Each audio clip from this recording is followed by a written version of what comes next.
జగన్మోహన్ రెడ్డి ఈరోజు చేసినటువంటి ఒక ట్వీట్ ఎక్స్లో చేసినటువంటి ఒక ట్వీట్ ఇప్పుడు బాగా టీడీపీ జనసేన వాళ్ళు ట్రోల్ చేస్తున్నటువంటి పరిస్థితి. అట్ ద సేమ్ టైం వీళ్ళను కూడా వైసీపీ వాళ్ళు ట్రోల్ చేస్తున్నటువంటి పరిస్థితి. ఓవరాల్గా సిచ్యువేషన్ కనుక గమనించినట్లయితే నిన్న మొన్నటి వరకు 2 లక్షల కోట్లు పంచాము, అయినా మేము ఎందుకు ఓడిపోయాము, అక్క చెల్లెమ్మలు అవ్వతాతలు మాకెందుకు ఓట్లు వేయలేదు, ఏం జరిగింది, అయినా మనం గెలుస్తాము, చంద్రబాబు తప్పులు చేస్తాడు, పాపాలు చేస్తాడు, మనం శిశుపాలుడు తప్పుల్లాగా వేచి చూడాలి, శకుని పాచకల్లాగా ఇక్కడ ఓటింగ్ జరిగింది, అదని ఇదని ఏదేదో చెప్తూ వచ్చినటువంటి జగన్మోహన్ రెడ్డి ఓవరాల్గా ఈరోజు మాత్రం ఈవీఎంల ట్యాంపరింగ్ జరిగింది, తప్పులు జరిగినాయి, అభివృద్ధి చెందిన దేశాలే బ్యాలెట్ ఓటింగ్కి వెళ్తుంటే మనం ఎందుకు ఈవీఎంలలోకి వెళ్తున్నాము, మనం కూడా బ్యాలెట్ ఓటింగే చేద్దాము అని చెప్పి ఆయన చేసినటువంటి వ్యాఖ్యలు.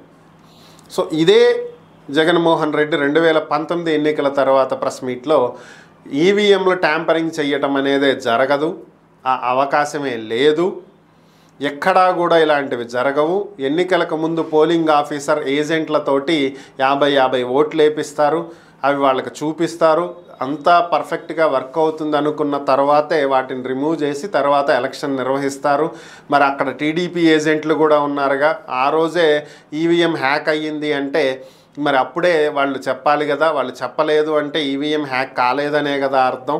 సో కాబట్టి బ్యాలెట్ ఓటింగే అవసరం లేదు, ఈవీఎంలు పర్ఫెక్ట్గా ఉన్నాయి, ఎక్కడ హ్యాకింగ్ అనేవి జరగవు అని చెప్పి ఆ రోజు చెప్పారు కదా. మరి మాట తప్పం మడం తిప్పం అనేటువంటి వ్యక్తి ఆ రోజు చెప్పిన మాట ఈరోజు ఏమైంది?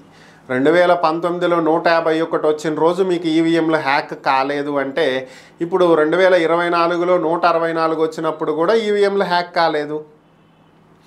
ఆ రోజు ఈవీఎంలు హ్యాక్ అయినాయి అంటే ఈరోజు కూడా హ్యాక్ అయినాయి, ఈరోజు హ్యాక్ అయినాయి అంటే ఆ రోజు కూడా హ్యాక్ అయినాయి. సో రెండిట్లో ఏదో ఒకదానికి స్టిక్ అవ్వాలి. ఎందుకని అంటే ఒకటి అర్థం చేసుకోండి, అప్పుడు 151 వచ్చిన రోజు మీరు ప్రశ్నించాల, మా పార్టీకి ఎందుకు ఇన్ని సీట్లు వచ్చినాయి మీరు అడగల. ఈరోజు 164 వచ్చినప్పుడు వీళ్ళు అడగట్ల మాకెందుకు ఇన్ని సీట్లు వచ్చినాయి అని, కానీ మీరు ప్రశ్నిస్తున్నారు వాళ్ళకెందుకు అన్ని సీట్లు వచ్చినాయి అని. ఆ రోజు వాళ్ళు ప్రశ్నించారు వాళ్ళకి ఎందుకు అన్ని సీట్లు వచ్చినాయి అని. ఆ రోజు మీరు అడగనప్పుడు ఈరోజు మీకు అడిగే హక్కు లేదు, అది గుర్తుంచుకోండి. ఒకవేళ నిజంగానే ఈవీఎంల ట్యాంపరింగ్ చేయగలిగితే అధికారంలో ఉన్నటువంటి మీరు చేయలేని పని ప్రతిపక్షంలో ఉన్నటువంటి చంద్రబాబు చేయగలిగాడా? సెంట్రల్లో అధికారంలో ఉన్నటువంటి మోదీ తనకు క్లియర్ మెజారిటీ తెచ్చుకోలేకపోయాడా? అధికారంలోనే చంద్రబాబుకు సాధ్యమైనటువంటి ట్యాంపరింగు కేంద్రంలో అధికారంలో ఉన్నటువంటి మోడీకి చేత కాలేదా? చంద్రబాబు సపోర్ట్ తోటే గవర్నమెంట్ని ఫామ్ చేశాడా? ఇది ఏ విధంగా ఏ లాజిక్లో కరెక్ట్ అనేది మీరే ఒకసారి ఆత్మవిమర్శ చేసుకోండి. నిజంగా హ్యాక్ చేయగలిగి ట్యాంపర్ చేయగలిగేటువంటి పరిస్థితే ఉంటే అధికారంలో లేని చంద్రబాబు చేయగలిగినటువంటి పనిని మోదీ ఎప్పుడో చేసి ఉండేవాడు కదా. 140 సీట్లు తెచ్చుకుని అయ్యా బాబు అని చంద్రబాబుని నితీష్ కుమార్ని బతిమలాడుకుని సంకీర్ణ ప్రభుత్వం ఏర్పాటు చేయాల్సిన అవసరం లేదు కదా.